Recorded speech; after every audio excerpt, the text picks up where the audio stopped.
우리 한 절 말씀이니까요. 우리 같이 읽도록 할까요? 같이 읽겠습니다. 시작. 모든 지킬 만한 것 중에 더욱 내 마음을 지키라. 생명의 근원이 이에서 남이니라. 아멘. 여러분들 마음은 어떠세요? 요즘에 이 마음에 대한 부분들을 많이 얘기하지요. 사회에서도 그렇고 마음의 중요성에 대한 부분들을 많이 이야기를 합니다. 여러분들 웨스트민스터 대요리 문답 1문에는 사람의 첫째가는 가장 높은 목적은 하나님을 영화롭게 하고 마음을 다해 하나님을 영원토록 즐거워하는 것이다 라고 배웠습니다.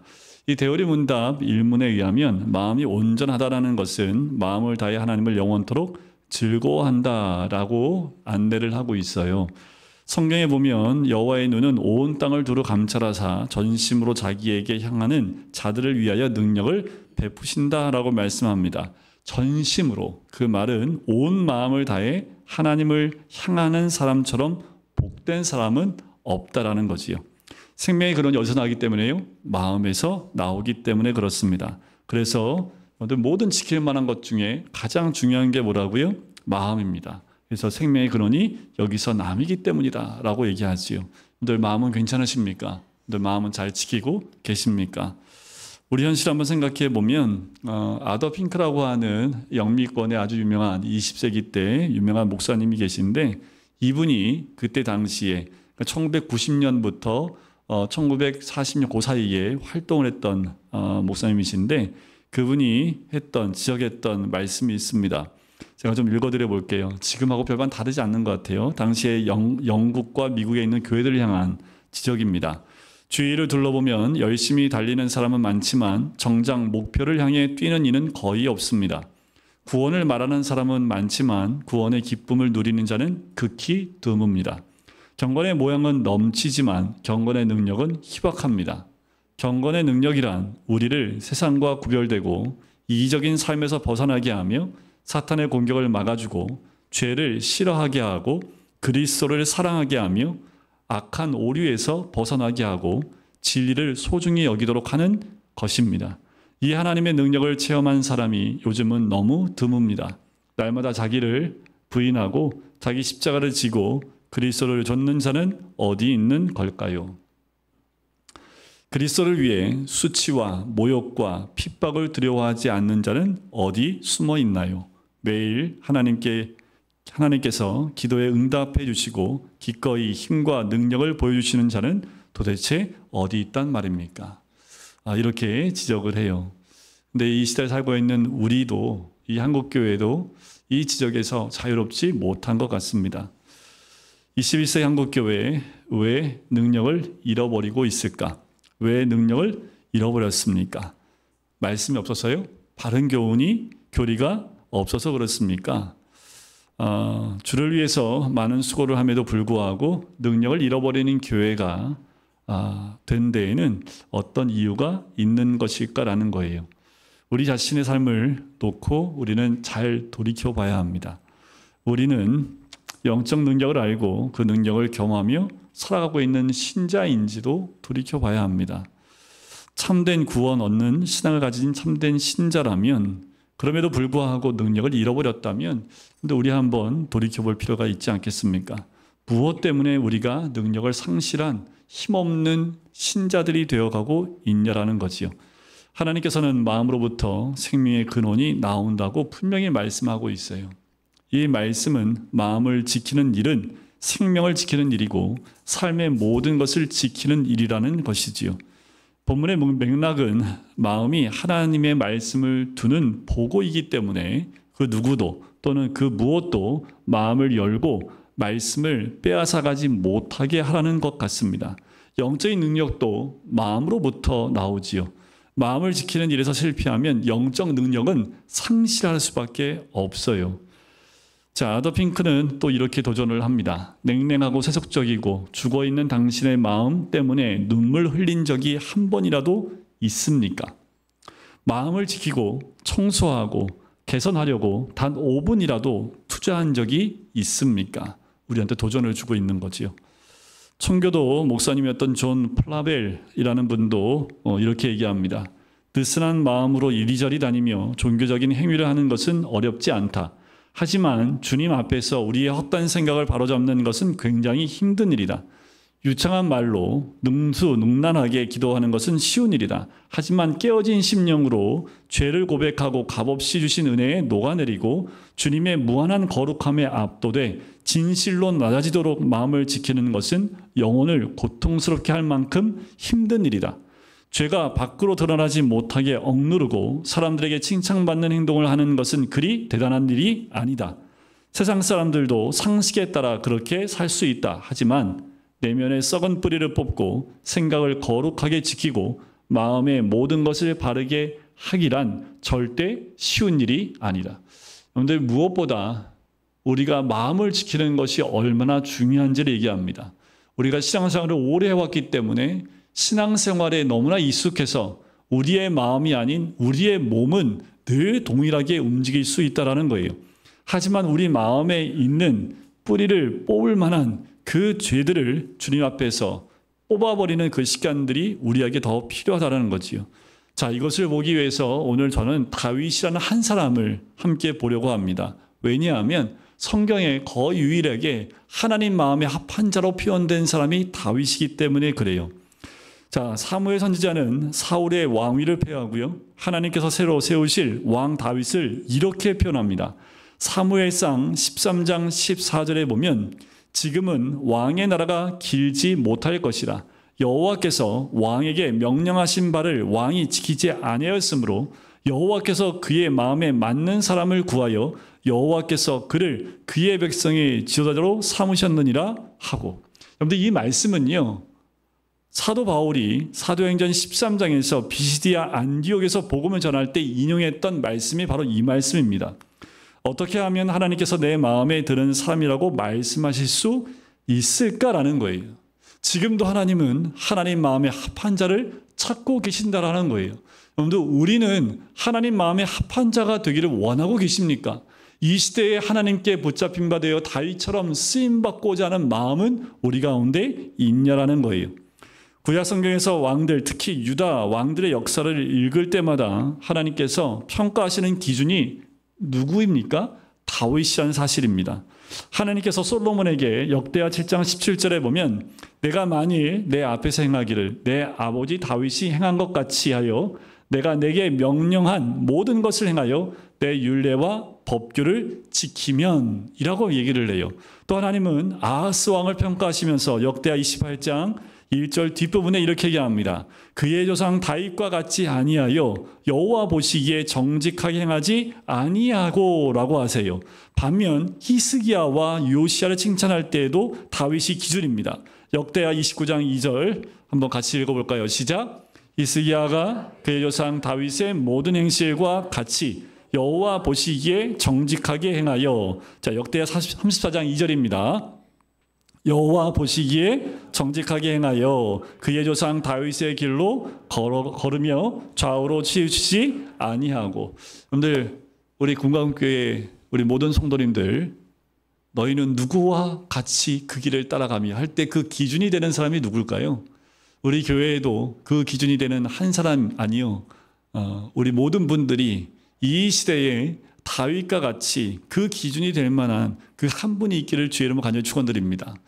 웬만하면 여러분들 각 가정에 아버지가 이렇게 되셔야 합니다. 자녀들한테 하나님이 내 아버지의 그 믿음을 매이하여 하는 것처럼 믿음의 기준이 그 아버지가 되어야 되는 것이 당연합니다. 남편이요, 당연히 아내에게 믿음의 기준이 되어줘야겠지요. 자, 이 믿음의 기준이 되었던 다윗처럼, 자, 과연 무엇이 다윗을 그처럼 위대한 왕이 되게 만들었는가라는 거지요. 다윗의 어떤 점 때문에 하나님은 그를 그토록 높이 평가한 것일까?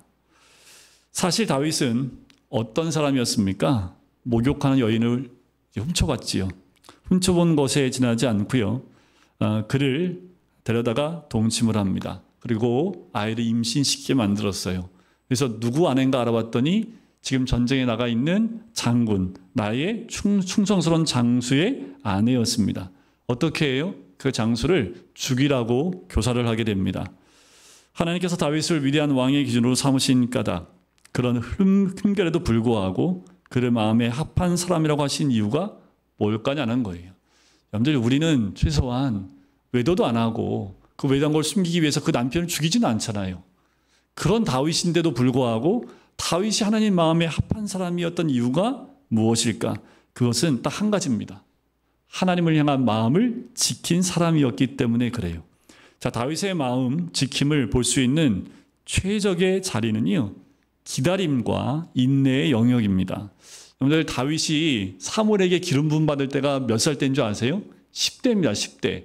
여기 동동동 애들 나이 때. 그때 사무엘이 따로 불러서 그 형들을 다 제치고 그 막내 아들에게 기름 부어요. 그리고 바로 왕이 됐나요? 왕이 되는데 몇 년이 걸렸을까요? 10수년이 걸렸습니다. 30세가 되어서야 왕이 됐다라는 거지요. 10대에 기름 부음 받고 30에 왕이 되었으니 10몇 년을 참았던 거예요. 참을 수 없는 젊은 시절에 10수년을 기다림의 세월을 보내야 했던 거지요. 다윗에게 이 기다림의 시간은 어떤 시간이었을까요? 깨어짐의 시간이기도 했습니다. 여러분들, 위대한 열매는요, 깨어짐의 씨앗을 통해서 결실을 하게 되어 있습니다. 하나님께서는 이 기다림과 깨어짐의 세월을 통해서 다윗의 자기 신뢰, 자만심, 의지와 같은 것을 철저하게 깨뜨리는 그 시간들이었던 거지요. 그렇게 다윗은 자신 만만함이 아니라 하나님의 은혜만을 붙잡는 사람으로 빚어가는 그 시기가 기름 부음 받고 왕으로 채워지는 그 기간들이었습니다. 그렇게 다윗은 하나님의 은혜만을 붙잡는 사람이었지요. 이 기다림 속에서 그는 자기 인생 배회표가 아니라 하나님의 시간표대로 사는 법을 배웠습니다. 좀 있으면 얘들 이제 방학하는데, 얘는 이제 방학하면 계획표 다 그럴 나이가 지났지요. 네. 뭘 또 끄떡이고 있어. 그거 안 하면은 방학 때 공부해요, 안 해요? 안 하지요, 당연히. 동아야, 그지? 동아는 세울 거지? 네, 동아도 웃기만 하네요. 네, 여러분들, 시간 계획표를 세우는 이유는 뭘까요? 그 계획표가 있어야 따라 살기 때문에 그래요. 그런데 다윗은 하나님의 시간표가 있었습니다. 그 시간표대로 사는 법을 배운 거예요. 또 이것만 아닙니다. 이 기간 대부분은 무고하게 자기를 죽이려는 사울의 칼을 피해 도망다녔던 그 시기이기도 합니다. 무고히 자기를 해치려는 적대적 존재가 있을 때, 근데 마음 지키는 거 정말 어렵습니다. 군대 가면 꼭 이런 사람 한 명씩 있어요. 네. 이유 없어요. 그냥 무조건 괴롭혀요. 그러니까 왜 괴롭히냐 했더니 넌 키가 커갖고 마음에 안 든대요. 근데 일단 맞아야 된대요. 제가 군대 갔을 때 제가 되게 말랐거든요. 제가 군대 갈 때 58kg였습니다. 지금이 이제 70kg니까 이거보다 12kg가 더 빠졌으니 여러분들 상상이 되세요? 정말 그냥 막대기 딱 2kg 빠지면 방위였는데 제 키에 56kg가 방위였습니다. 전에도 말씀드렸죠. 근데 딱 들어갔는데 제가 키가 182거든요. 근데 이제 되게 말랐기 때문에 키가 그렇게 커 보이지 않았어요. 근데 전방에 갔는데 170밖에 안 돼요, 다. 정말 175 된 사람도 없어요, 진짜. 딱 섰는데 다 어깨에 미쳐요. 그러니까 고사님이 어떻게 해요? 일단 기분 나쁜 거예요. 야, 무릎 꿇어. 일단 무릎을 꿇어야 돼. 옆에 서 있으면 무조건 무릎을 이렇게 내려야 돼요. 그러니까 너는 일단은 그냥 일단 맞자. 그래서 일단 맞고 난 다음에 그리고 얘기하는 거예요. 너는 키가 커서 재수없고 또 대학 나왔다며. 거기는 또 대학 제가 갔을 때는 대학 다니는 사람 한 명도 없어요. 그래서 저한테 넌 여기 왜 왔냐? 그래서 그러는 거예요. 제가 가고 싶어서 왔나요, 뭐? 가고 싶으면 온 거 아닌데 거의 부대에 대학 다니는 사람이 2명밖에 없어요. 저하고 1명. 그러니까 기분 나쁘다고 또 때려요. 그러니까 이유 없이 맞으니까 처음에는 이제 무서워가지고 막 너무 윽박부대니까 뭐 아무 생각이 안 났지요.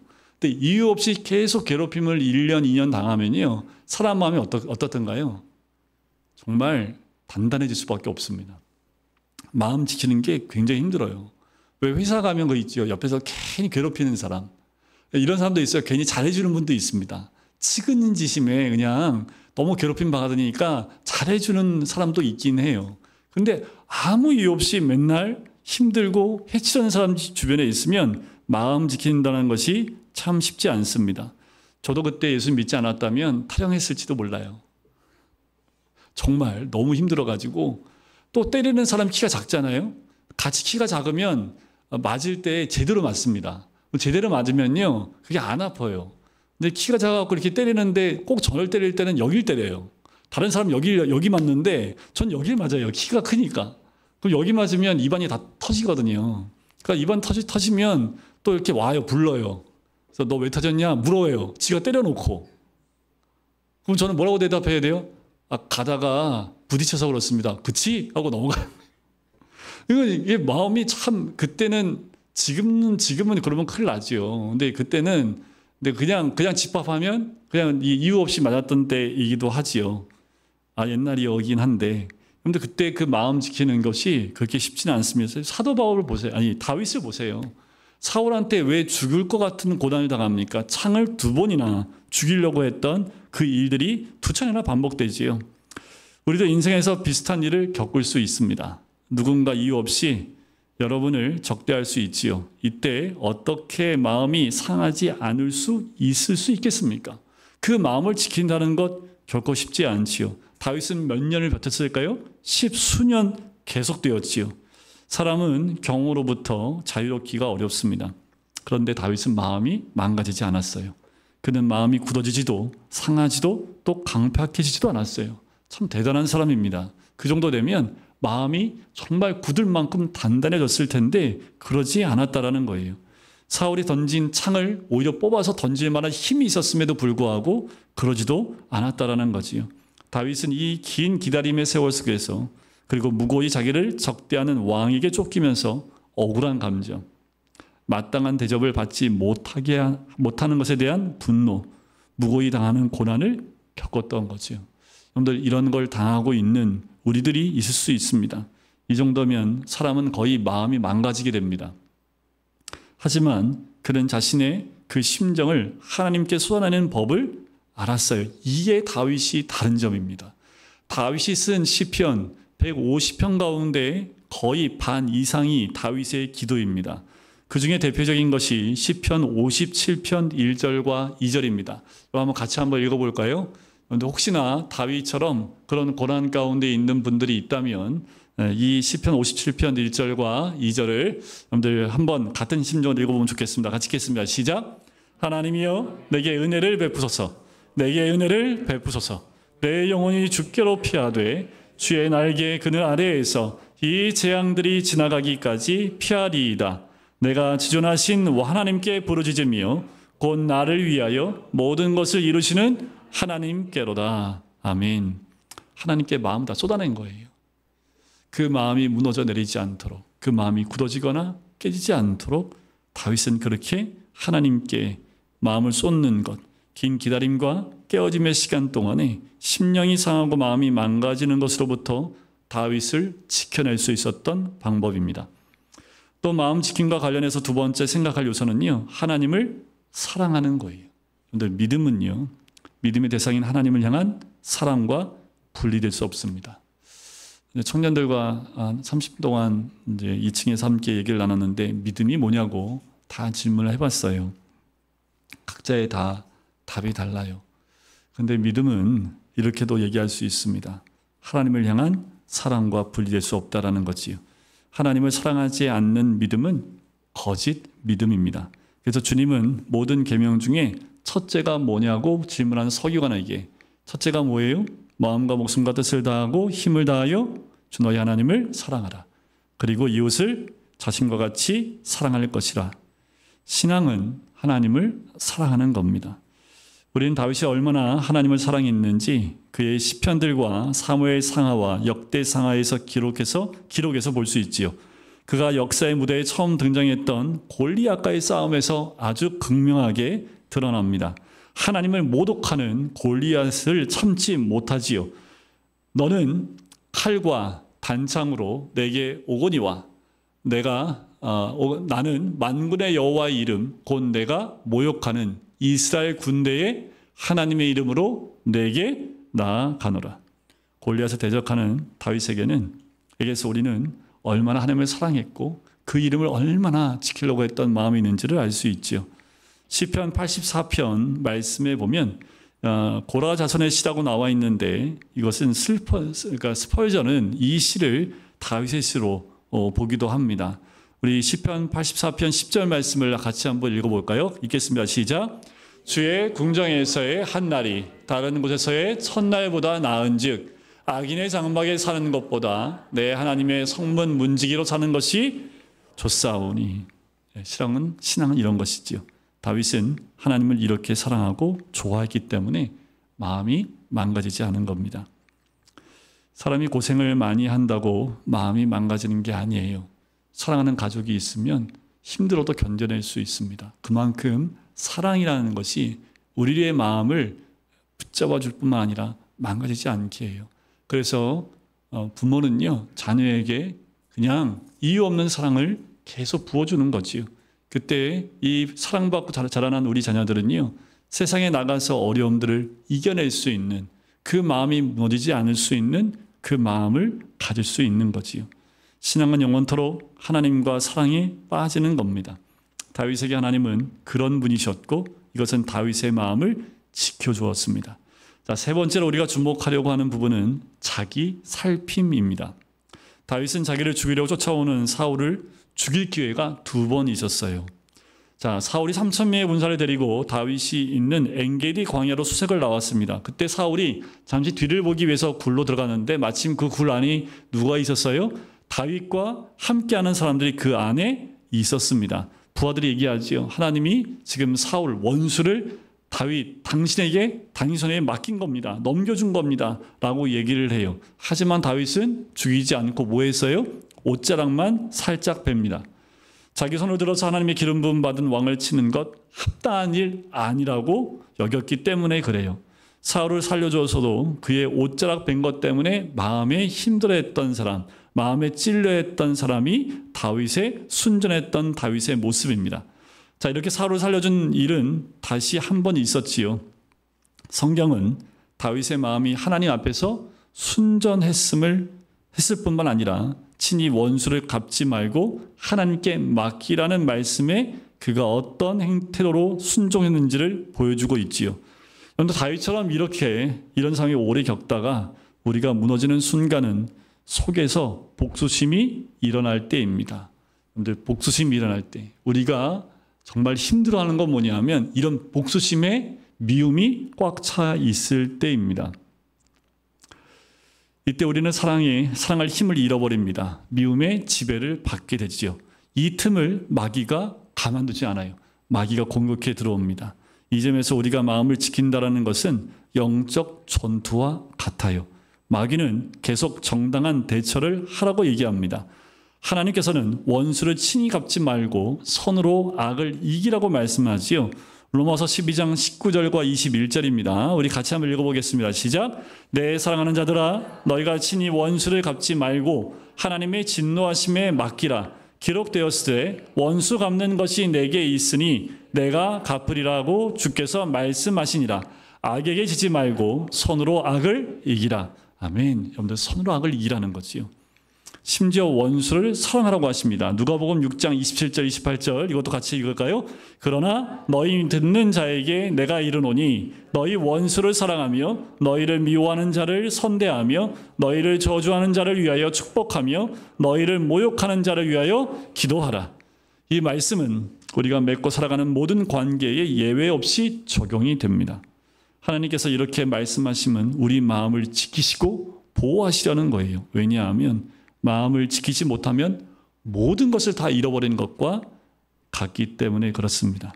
우리가 이렇게 선으로 악을 이기고 하나님께 모든 것을 맡기면 분명히 알 것이 있습니다. 그게 뭐냐면 하나님의 선하심입니다.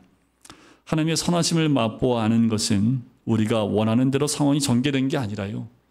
다윗이 하나님의 선하심을 깊이 맛본 때는 그가 사울에게 쫓겨 목숨이 정말 위태로움에 있을 그때였습니다. 하나님의 선하심은요, 내 기도한 대로 하나님이 응답해 주신 때가 아니라 오히려 극한 고난 가운데 하나님의 인도하심과 보호하심 가운데 있을 때 그때 하나님의 선하심을 기억하고 깨닫게 되는 거지요. 하나님께서 긴 세월 동안 깊은 고난 자리에 있을 때 하나님의 선하심을 특별한 방법으로 맛보아 알게 하심, 그것은 우리의 마음이 상하고 망가지지 않도록 지켜주시는 아버지의 마음 때문입니다. 또 하나의 에피소드가 있지요. 그게 뭐냐면 압살롬의 반역입니다. 그때 도망갔잖아요. 아들이 그 아버지 죽이러 예루살렘에 올 때 다윗이 도망갑니다. 그때 사울의 신하였던 시므이가 저주하고 모욕하는 소리를 듣게 돼요. 이때 부하 아비새가 뭐라고 하냐면 저 개 같은 자가 누구이기에 우리 왕을 저주합니까? 제가 머리를 베어버리겠습니다. 라고 했을 때 다윗이 한 말이 사무엘하 16장 10절부터 12절입니다. 이것도 한번 같이 읽어볼까요? 시작. 스라의 아들들아 내가 너희와 무슨 상관이 있느냐? 그가 저주하는 것은 여호와께서 그에게 다윗을 저주하라 하심이니 내가 어찌 그리하였느냐? 할 자가 누구겠느냐 하고 또 다윗이 아비새와 모든 신하들에게 이르되 내 몸에서 난 아들도 내 생명을 해하려 하거든 하물며 이 베냐민 사람이랴 여호와께서 그에게 명령하신 것이니 그가 저주하게 버려두라. 혹시 여호와께서 나의 원통함을 감찰하시리니 오늘 그 저주 때문에 여호와께서 선으로 내게 갚아 주시리라 하고. 원수를 갚지 않는 다윗의 방식을 주목해 보십시오. 그런 자신을 살피는 거지요. 그는 정당하다고 여겨지는 행동을 취하기 전에 하나님 앞에서 자신을 돌아봅니다. 그런데 이것이 거룩한 습관이에요. 내가 하는 것이 마땅해. 이건 마땅한 거야 라고 생각하지 말고 그 모든 것이 하나님 앞에서 자신을 돌아보는 것. 다윗의 기도가 이 태도를 잘 보여주지요. 시편 139편에 보면 하나님이여 나를 살피사 내 마음을 아시며 나를 시험하사 내 뜻을 아옵소서. 내게 무슨 악한 행위가 있나 보시고 나를 영원한 길로 인도하소서. 이것이 우리의 기도가 되어야 될 줄 믿습니다. 다윗은 누구보다 치졸한 범죄로 넘어진 사람이었다고 말씀을 드렸죠. 그가 마음을 지키는 일에서 넘어지지 않았던 것을 주목할 필요가 있습니다. 왜냐하면 사무엘하 11장에 가서 바스바를 범했던 그 사건, 정말 다윗의 인생 가운데 치욕스러운 사건이었습니다. 그 정욕에 넘어져 버린 다윗의 그 사건. 그런데 그럼에도 불구하고 다윗이 무너지지 않고 마음을 지킬 수 있었던 것은 딱 한 가지입니다. 나단 선지자가 비유로 얘기하고 그게 당신입니다 라고 했을 때 다윗이 모른다 하지 않았습니다. 다윗이 아니라고 얘기하지 않았습니다. 다윗이 어떻게 했던가요? 내가 죄인입니다. 내가 여호와께 죄를 범하였나이다 라고 죄를 인정하고 회개한 거예요. 이것만이 아닙니다. 또 사무엘하 24장에 보면 다윗이 교만해서 인구조사를 하였을 때에도 그의 잘못을 깨닫자 곧바로 회개하고 회개로 반응했다는 것을 사무엘하 24장 10절에 보면 알 수 있습니다. 다윗이 백성을 조사한 후에 그의 마음에 자책하고 다윗이 여호와께 아뢰되 내가 이를 행함으로 범하였나. 무슨 죄요? 큰 죄를 범하였나이다. 다윗이 잘했던 건 뭐냐면 그의 죄에 대해서 회개하고 엎드렸던 다윗의 모습을 우리는 볼 수 있습니다. 깨어짐이 오랜 세월을 지낸 사람답게 다윗은 하나님 앞에서 깨어질 줄 아는 사람이었어요. 여러분들 하나님 앞에서 깨어지십시오. 하나님 앞에서 깨어질 때 하나님은 그 깨어짐을 통해서 하나님의 역사하심을 드러내십니다. 하나님 앞에서는 다 깨뜨리셔도 됩니다. 그는 하나님이 구하시는 제사는 상한 심령, 깨어진 마음임을 너무도 잘 알았던 거지요. 그는 시간을 끌지 않고요. 하나님께 상한 심령의 제사, 회개함으로 나갔던 겁니다. 즉각적으로 마음을 찢었던 거예요. 여러분들 우리가 죄인임을, 내 죄를 주님 앞에 자복하고 회개할 때 우리의 마음은 망가짐과 상함으로부터 지켜지고 또 하나님 앞에서 온전케 되어지는 마음을 지킬 수 있을 줄 믿습니다. 다윗의 삶을 우리는 행복했다고만 말할 수 없지요. 그는 젊은 시절에 10수년 동안 억울한 도피 생활을 해야 했고 왕이 된 후에도 수많은 전쟁과 그리고 가정 안에서의 고통스러운 사건들, 자식들 안에서 일어난 강간과 살인, 그리고 압살롬, 반란 등 인간으로 겪을 수 없는 수많은 그 겪고 싶지 않은 상한 심한 고통을 겪어야 했지요. 하지만 그는 이 모든 일에 마음이 망가지지 않았고요. 마음을 지켰습니다. 그래서 그 추한 범죄에도 불구하고 그는 하나님 마음에 합한 사람으로 맞는 사람이었다고 하나님의 판단을 받은 사람이 되었던 거지요. 성경이 다윗의 삶을 통해 우리에게 교훈해 주는 바는 마음을 지키는 삶보다 나은 삶이 없다라는 거예요. 여러분들 솔로몬하고 한번 비교해 보세요. 솔로몬이 어쩌면 다윗보다요 더 많은 것을 누린 왕이었습니다. 더 풍족했고요. 더 많은 것을 가진 왕이 솔로몬이었어요. 그런데 솔로몬은 아버지 다윗과 비교할 수 없을 만큼 모든 것을 가졌지만 마음을 지키는 일에는 실패한 대표적인 인물이었습니다. 하나님은 이후에 유다 왕들을 판단하실 때 솔로몬이 아닌 다윗이 기준이 되었던 거지요. 잠언 16장 2절에 보면 사람의 행위가 자기 보기에는 모두 깨끗하여도 여호와는 뭘 감찰하신다고요? 심령을 감찰하시는 거지요. 사람 보기엔 옳아요. 사람들의 칭찬과 평판이 중요하지 않습니다. 우리의 심령 곧 마음을 저울질하시는 분은 저울질하시는 하나님의 판단이 중요한 거예요. 여러분 하나님의 판단하실 때 그 마음이 정말 중요합니다. 이것이 참된 그리스도인이 마음을 지키는 일에 더욱 힘써야 될 이유가 여기에 있어요. 여러분들 사람에게 비추는 것보다 하나님께서 그 마음을 저울질하실 때 하나님이 인정을 받느냐가 더 중요하다라는 거지요. 마음을 지키려면 여러분이 하는 일 자체에 지나치게 몰두하지 않도록 주의해야 합니다. 하나님께 집중하지 않고 일에 집중하다 보면 몰입하다 보면 영적인 문제에 집중할 수 없고요. 그때 우리 마음을 지키는 일에서 실패하기가 쉬워요. 아까 청년들하고도 얘기를 했지만 한 주간 동안 너무나 자신들의 삶 가운데 몰입을 하다가 교회에 오면 자신이 일주의 삶을 하나님 앞에서 돌이켜볼 시간적 여유조차 없기 때문에 이미 마음이 주님부터 멀리 떠나 있는 모습들을 발견하기가 너무 쉬워요. 신앙은 어떤 노력도 없이 깊어지고 성숙해지며 풍성함을 경험하게 되지는 않아요. 그래서 우리는 날마다 일정한 시간을 마음을 살피고 지키는 일에 써야 합니다. 내 마음을 주님 앞에서 돌이켜보는 시간을 반드시 가지셔야 돼요. 자신의 생각, 의도, 소망, 계획, 동기를 다 살펴보십시오. 자신의 마음의 거룩함, 의로움, 지혜, 분별, 정의, 진실, 자비, 친절과 같은 것들이 있는지를 살펴봐야 합니다. 자신의 마음에서 거룩함이 자라고 있는지도 살펴야 합니다. 마치 다이어트를 하는 사람이 매일 저울 위에 올라가는 거하고 똑같아요. 다이어트 하는 사람이 저울에 한 번도 안 올라가고 매일 한 번도 안 올라간 사람 단 한 명도 없습니다. 다이어트 하는 사람은 매일 자기 몸무게를 체크해 봐요. 그것처럼 우리의 마음이 하나님의 저울대에 선다고 여기시면 돼요. 매일 우리는 하나님의 저울대에 서야 합니다. 하나님은 마음을 저울질하는 분이십니다. 모든 지킬 만한 것 중에 더욱 내 마음을 지키라. 생명의 근원이 이에서 남이니라. 메시지 성경에 이렇게 번역을 했더라고요. 두 눈을 부릅뜨고 내 마음을 지켜라. 마음은 생명의 근원이다. 여러분 마음을 지키십시오. 신앙과 믿음은 마음을 지키는 데부터 시작을 합니다. 하나님 주신 마음. 또 우리가 그 거룩함에 거하기 위해서 우리의 마음을 그 어떤 것에도 빼앗기지 말아야 합니다. 소리에도 반응하지 마시고요. 하나님 앞에서 우리의 마음을 저울질해보고 하나님이 우리의 마음을 지금도 돌이켜보고 계시다는 것을 반드시 기억하시고요.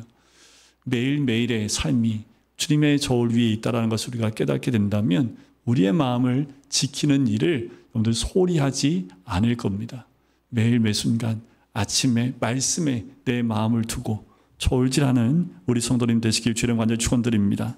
매튜 헨리라는 분의 말씀을 잠깐 보고 마치겠습니다. 마음은 위대하신 하나님께서 우리에게 요구하신 것이며 우리를 부르신 목적이기도 하다.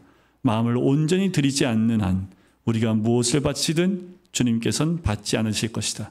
우리는 주님을 더욱 사랑하고 주님과 마음을 나누어야 하며 하나님께 가장 큰 목적을 두고 마음을 온전히 주님께 집중해야 한다. 자유롭고 즐거운 마음으로 온전히 주님께만 헌신하며 마음이 하나님과 세상을 향해 둘로 나뉘면 안 된다. 주님은 전부가 아니면 받지 않으신다. 우리의 전부를 주님께 드리는 이번 한 주가 되시기를 주님의 이름으로 간절히 축원드립니다.